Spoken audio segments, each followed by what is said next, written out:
No último estudo nós fizemos o começo do capítulo 5 e conseguimos andar ali até o versículo 14. E hoje, se Deus permitir, se eu não resolver falar muito aqui, nós vamos terminar esse capítulo, tá? Então, nós vamos fazer a leitura aqui de Efésios capítulo 5, a partir do versículo 15 até o último versículo, o versículo 33. Então, diz assim a palavra de Deus. Portanto, vede prudentemente como andais, não como nécios, e sim como sábios, remindo o tempo, porque os dias são maus. Por essa razão, não vos torneis insensatos, mas procurai compreender qual a vontade do Senhor. E não vos embriagueis com vinho, no qual há dissolução, mas enchei-vos do Espírito, falando entre vós com salmos, entoando e louvando de coração ao Senhor, com hinos e cânticos espirituais, dando sempre graças por tudo a nosso Deus e Pai, em nome de nosso Senhor Jesus Cristo, sujeitando-vos uns aos outros no temor de Cristo. As mulheres sejam submissas ao seu próprio marido, como ao Senhor, porque o marido é o cabeça da mulher, como também Cristo é o cabeça da igreja, sendo este mesmo o Salvador do corpo. Como, porém, a igreja está sujeita a Cristo, assim também as mulheres sejam em tudo submissas ao seu marido. Maridos, amai vossa mulher, como também Cristo amou a igreja e a si mesmo se entregou por ela, para que a santificasse, tendo-a purificado por meio da lavagem de água pela palavra, para a apresentar a si mesmo, igreja gloriosa, sem mácula, nem ruga, nem coisa semelhante, porém santa e sem defeito. Assim também os maridos devem amar a sua mulher como ao próprio corpo. Quem ama a esposa, a si mesmo se ama, porque ninguém jamais odiou a própria carne, antes a alimenta e dela cuida, como também Cristo o faz com a igreja, porque somos membros do seu corpo. Eis porque deixará o homem a seu pai e sua mãe, e se unirá à sua mulher, e se tornarão os dois uma só carne. Grande é esse mistério, mas eu me refiro a Cristo e à igreja. Não obstante, vós, cada um de per si, também ame a própria esposa como a si mesmo, e a esposa respeite ao marido. Muito bem. Essa parte final, em que Paulo vai tratar da questão do relacionamento entre marido e mulher, talvez seja o texto mais, de forma mais simples que é colocado para nós, mas penso que é um dos textos mais complexos e mais profundos de toda a Escritura, né? Quando Paulo vai dizer que grande é esse mistério da união entre o homem e a mulher, quando ele se refere, ou ele faz uma ligação, uma analogia entre a ligação de Cristo com a igreja, né? Nós vamos falar disso, mas talvez seja um dos textos mais profundos e menos compreendidos de toda a Escritura, né? Aqui, no início da nossa leitura, seria uma partezinha que estudaríamos domingo passado, mas não deu tempo, então, só para a gente, como se encerrasse o estudo passado, os que não acompanharam podem acompanhar lá no meu canal.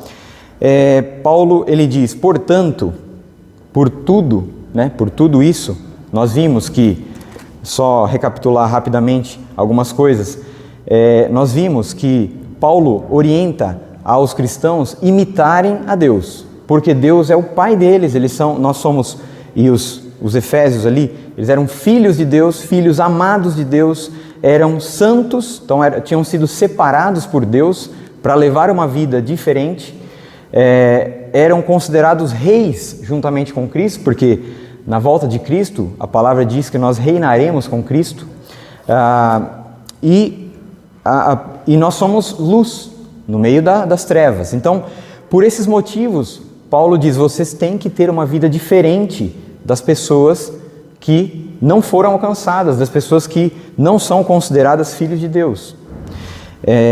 E aí ele diz, né, nesse finalzinho, que foi o início da nossa leitura, ele diz, portanto, vede prudentemente como andais, não como nécios ou como tolos, e sim como sábios.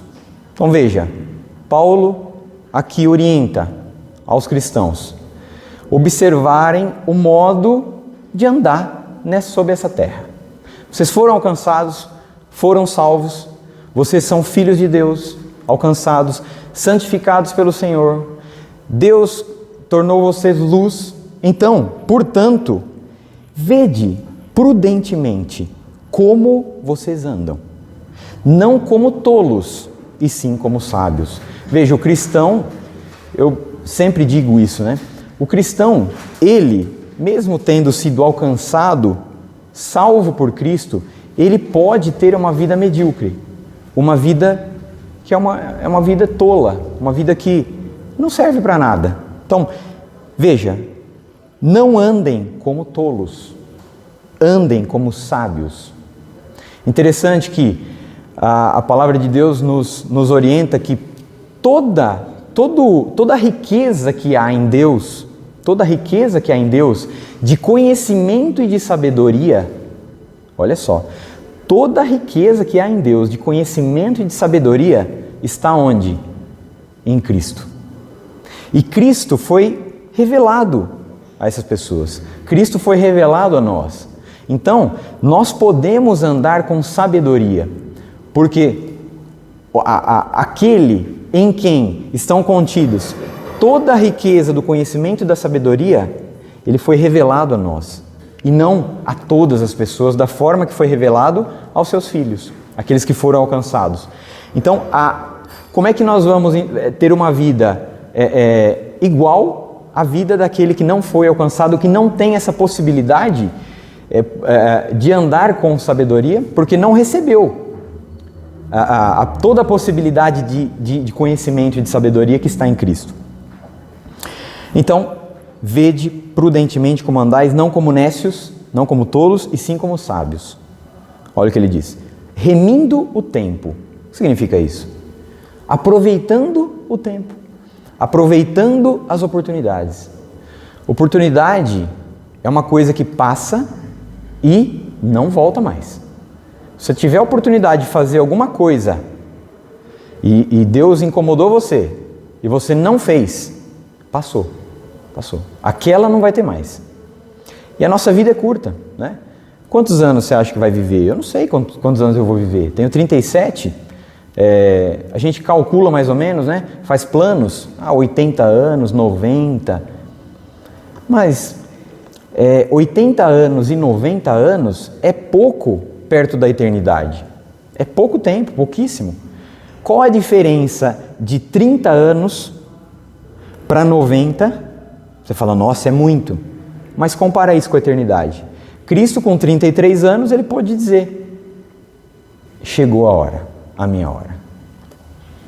E aí na cruz ele diz, está consumado. O que eu tinha para fazer eu fiz com 33 anos mais ou menos. Eu estou com 37, já vivi mais que ele aqui na terra. E eu posso dizer isso sobre mim, sobre a minha vida. Aproveitei tudo que eu tive, eu já posso, né?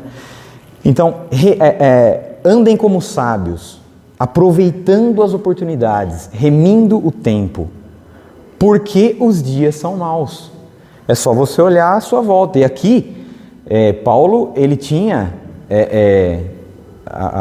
o que acontecia ali na época, o Império Romano, muito duro, cruel contra os cristãos, né? Os próprios judeus, né? Os fariseus perseguindo os cristãos. Era um tempo de muita perseguição, né? Muita. Não de longe é parecido com o que a gente vive hoje, mas hoje nós temos outros problemas. Não são aqueles? Em alguns países sim, tem perseguição, mas hoje nós temos outros problemas. Agora, é só você olhar em volta. Não vai ter um período que você vai olhar em volta e vai falar, nossa, os dias estão bons agora. Não. Cada vez vai ter um problema. Cada vez a igreja vai estar passando por um problema, o mundo vai estar enfrentando uma crise, ou aqui ou ali.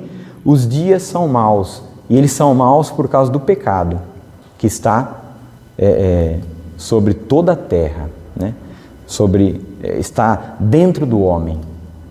E esse é o motivo de Paulo dizer que os dias são maus. Não somente aqueles, mas os nossos dias são dias maus, né?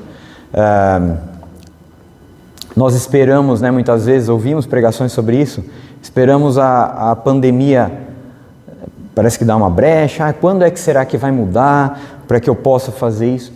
E se não mudar mais? É isso que tem para viver, né? E aí? Você vai aproveitar o tempo que tem ou você vai, né, deixar passar? Isso é andar como sábio, aproveitar o tempo, reconhecer que os dias são maus e que a tendência não é de melhorar, e sim piorar. Nós temos a revelação nas Escrituras que as coisas não vão melhorar, vão só piorar, né? Nós podemos ter um despertar da igreja, um reavivamento, sim, mas as coisas em volta não vão ajudar a igreja. Vai haver sempre uma perseguição, porque o inimigo é o mesmo desde o início. Satanás, ele não mudou, ele é o mesmo desde o início. Ele só vai mudando as armas, as ferramentas, e ele tem poder, né? Uma das coisas que aqui, versículo 17, por essa razão, não vos torneis insensatos. Olha que interessante. Ele está dizendo que a pessoa ela pode se tornar insensata. Ela pode andar por um tempo como sábia e se tornar insensata. Então, não vos torneis insensatos. O que ele está querendo dizer? Que antes vocês eram insensatos. Também é isto. Antes da conversão vocês eram insensatos. Não vos torneis insensatos, mas procurai compreender qual é a vontade do Senhor. Aqui é o que define, basicamente, a vida do crente e do descrente.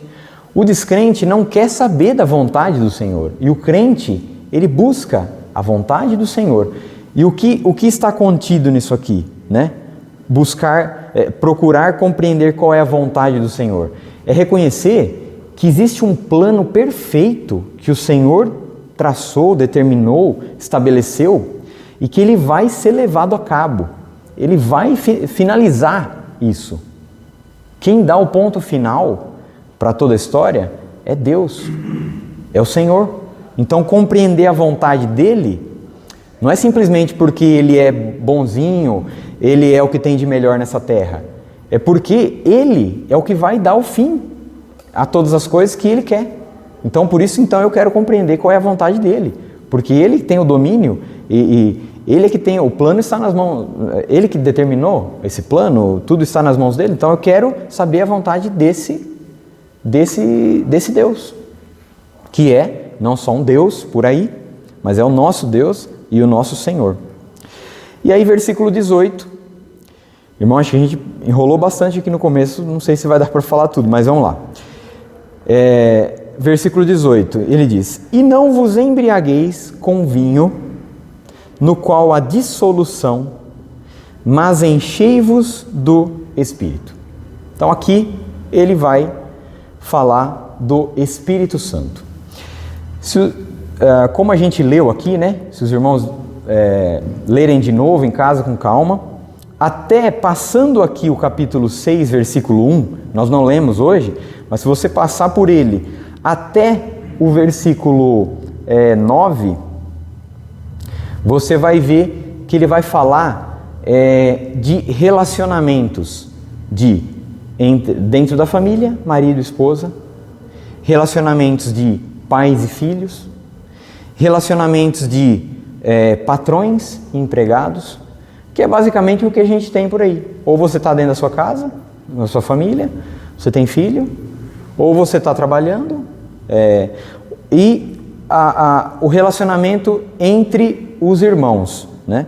Que é o que ele vai dizer no versículo 21, englobando todas as pessoas, sujeitando-vos uns aos outros no temor de Cristo, relacionamentos interpessoais, com qualquer grau de parentesco, de amizade, dentro da igreja, fora da igreja, dentro da família, entre marido e esposa, dentro da família, como pais e filhos, e no campo do trabalho, entre patrões e empregados. E ele vai dizer que o único jeito de você viver da forma que ele está colocando aqui, o único jeito é através do Espírito. Na carne, não tem como viver do jeito que ele colocou aqui. Naturalmente, o homem não consegue viver assim, porque há uma incapacidade por causa do pecado. A única forma de você viver como filho de Deus, filho amado, ser luz no mundo, ser santo, separado, ser luz no meio das trevas, ser submisso, né? Sujeitando-vos uns aos outros, considerando os outros superiores a você mesmo, dando graças em tudo, andando com alegria. A única forma de fazer isso é através do Espírito. Não tem outro jeito. É por isso que ele diz: e não vos embriagueis com vinho, no qual há dissolução, mas enchei-vos do Espírito. Qual é a relação que ele está fazendo aqui? Então esse texto é bom a gente entender ele. Ele usa o vinho. O vinho simboliza o quê na palavra? Alegria. Alegria. Quando lá em Atos capítulo 2, os apóstolos, os cristãos, quando o Espírito Santo veio sobre eles, com que as pessoas confundiram? O que elas falaram que estava acontecendo? Que eles estavam o quê? Bêbados. Eles ligaram ao vinho. O vinho, na Bíblia, ele simboliza a alegria. Aqui, Paulo não está colocando uma restrição ao beber vinho. Não é isso que ele está fazendo. O que ele está dizendo é: não se embriagueis com vinho. Aqui Paulo está, de certa forma, entre linhas, ainda que ele não está querendo chamar atenção para a questão de beber ou não, álcool ou não.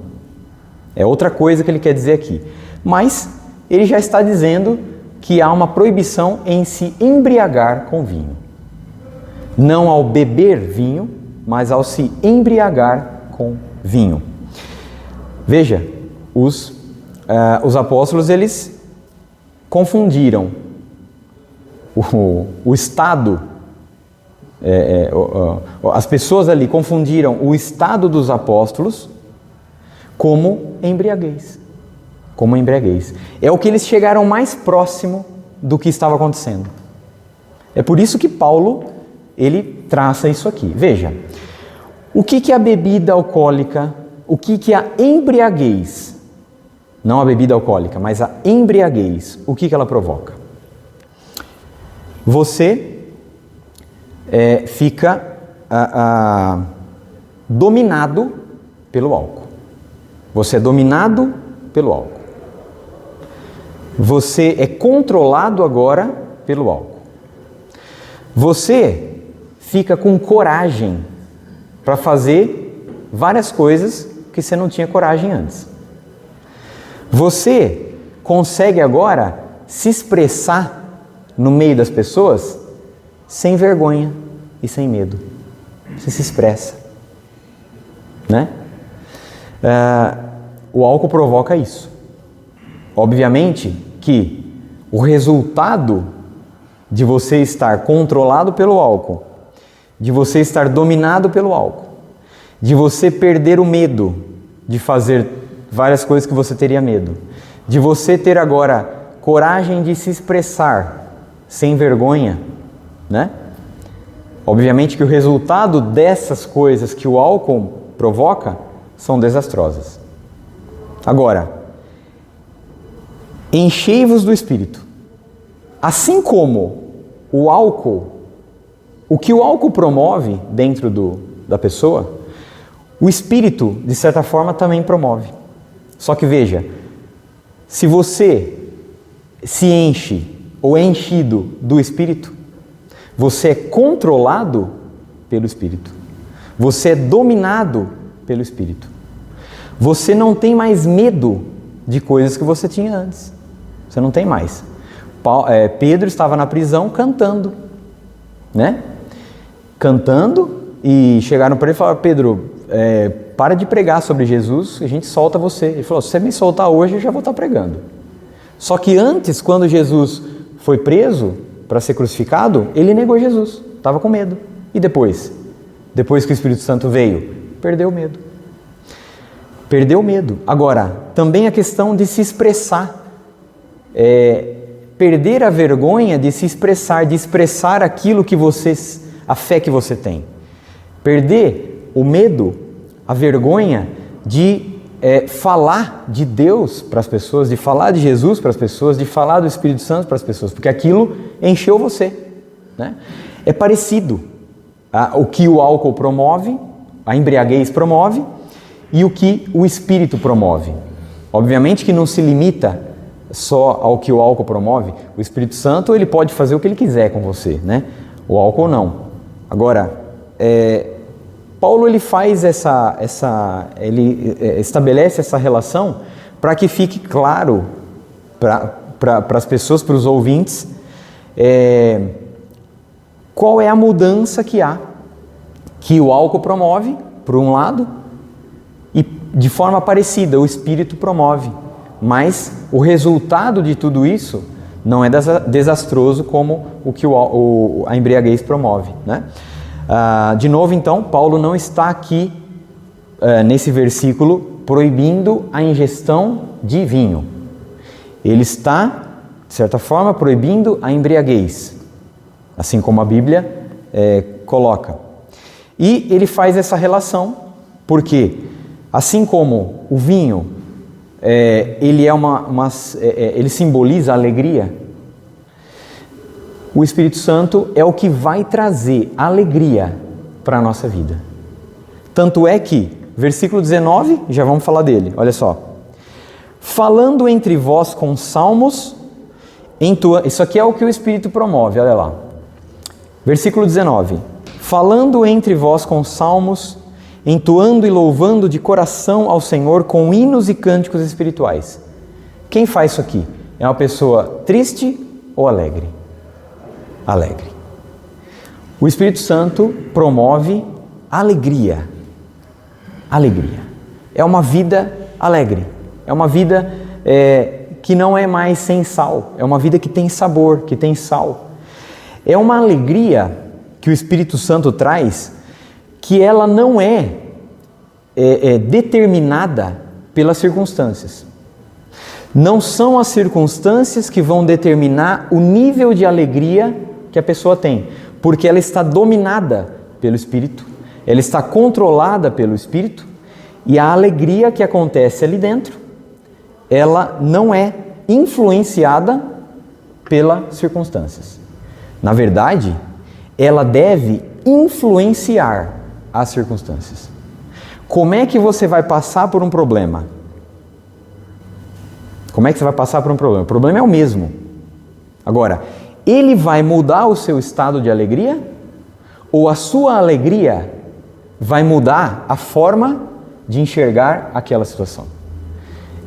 Então, a alegria que o Espírito traz não é um termômetro, ela é o próprio termostato. Entende? É ela que determina o estado de fora. A pessoa pode estar passando por uma situação complicadíssima, mas lá dentro, isso vai se externar. As pessoas vão ver. Ela está com alegria, porque a alegria dela não é como a do vinho, e a alegria dela não é com as situações, mas a alegria dela é promovida pelo Espírito que está nela, pela ação do Espírito que está nela. Só um detalhe aqui que eu esqueci de colocar. Enchei-vos do Espírito não significa encher um copo até a boca. e vem de encontro com o que o irmão falou, né, de perder a nossa salvação. A pessoa que recebe o Espírito Santo, ela não recebe por medida. Deus não dá o seu Espírito por medida. Ele dá o seu Espírito. Estar cheio do Espírito não é estar como um copo que é enchido de água e vazio de água. Não é isso. O Espírito está lá já. Se encher do Espírito é ser tomado e controlado pelo Espírito que já está lá. Em Lucas 4, quando os fariseus estavam na sinagoga, diz o texto que eles se encheram de ira. O que significa isso? Eles foram tomados de ira. Eles foram controlados pela ira. Não é que o copo de ira encheu, como aqui. Se encher não é encher como um copo. Se encher é ser tomado e dominado. Porque ele falou do vinho, da embriaguez, o álcool, ele domina a pessoa de uma forma. Ele controla a pessoa de uma forma. O Espírito Santo, ele deve controlar e deve dominar a sua vida. Você deve, então, e veja, encher. Um copo não se enche sozinho. Precisa alguém pegar lá uma jarra e encher, não é? Quando o verbo encher, né, que traz essa ideia de encher um copo, o verbo que é usado aqui, ele não funciona de forma ativa. Ele funciona da forma passiva. Quem enche você, quem toma você, quem domina você, é o Espírito. Não é você que tem esse poder. É Ele que faz isso. Você apenas deve se abrir para que Ele faça isso. Não é você. Agora eu quero me encher do Espírito. Eu tenho Ele aqui, então eu quero o poder do Espírito, eu faço isso, agora eu vou pelo Espírito. Agora eu não preciso tanto. Não, agora, entende? Não é você que tem controle disso. Você é enchido. Assim como você não nasce de novo, como é que você vai conjugar o verbo eu? Na primeira pessoa do singular, eu, o verbo nascer. Eu nasço, não existe. Eu sou nascido.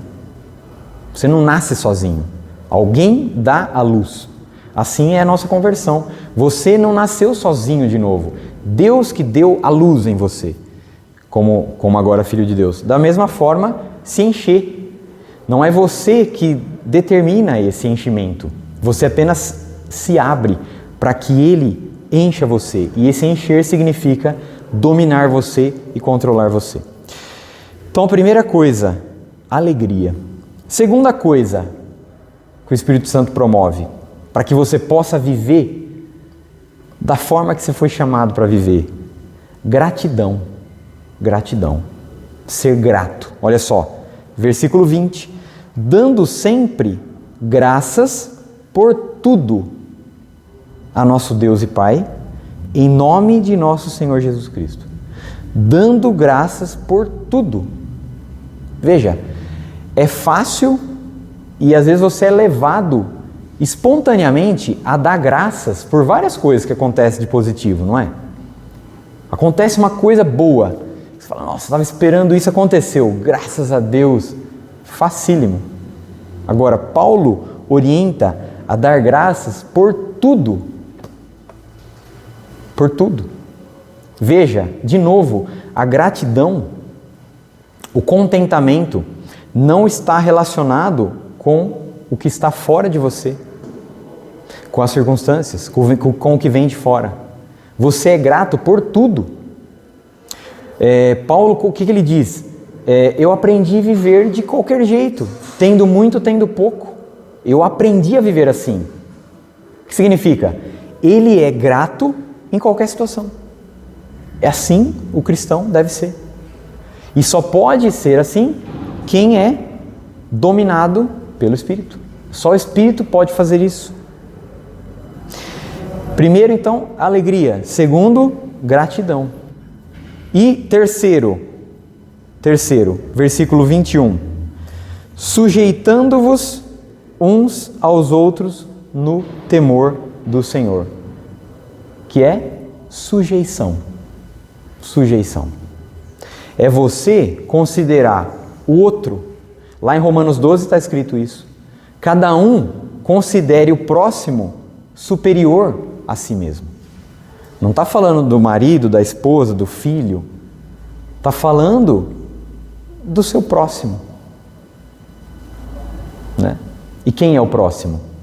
Né? Vocês lembram lá da história de Jesus, que Jesus contou, do samaritano? Era o inimigo do judeu que era o próximo. Então assim, sujeitando-vos uns aos outros no temor de Cristo. Ou seja, isso só pode acontecer através do Espírito, e o Espírito te leva a ter temor de Cristo, no temor de Cristo, no temor do Senhor. É um respeito, é uma admiração, é um saber se colocar no seu lugar perante Cristo. E aí, com o seu próximo, você não pode fazer outra coisa a não ser considerar o próximo superior a você. Agora, irmão, é fácil isso aqui? Estou falando aqui, parece que é simples, né? É fácil ser alegre, independente da circunstância? É fácil ser grato, ter gratidão por qualquer situação? Na morte de um parente, temos que ser grato, é difícil, né? É fácil se sujeitar ao próximo, considerar o próximo superior a você mesmo? Olha que versículo complexo, difícil, que está lá em Romanos. Cada um considere o próximo superior a você mesmo. Mas isso só pode acontecer com a ação do Espírito. Não tem outro jeito. Alegria, gratidão, ser grato e estar sujeito ao próximo, né? De certa forma, ter um espírito de humildade perante as pessoas, ao próximo. E aí Paulo vai entrar, né? Eu não vou tratar disso hoje, porque tem bastante coisa aqui. Paulo vai tratar, até porque tem muita coisa para a gente falar aqui, ó, né? Da relação entre Cristo e a igreja e do matrimônio, né? Mas Paulo vai falar do relacionamento entre marido e mulher, entre o pai e filho, e entrando depois no capítulo 6, a gente pode até estender um pouquinho na próxima, já entrar no 6 e falar do relacionamento entre os patrões, os empregados, os servos e os senhores. Ok? Então a gente vai ficar por aqui.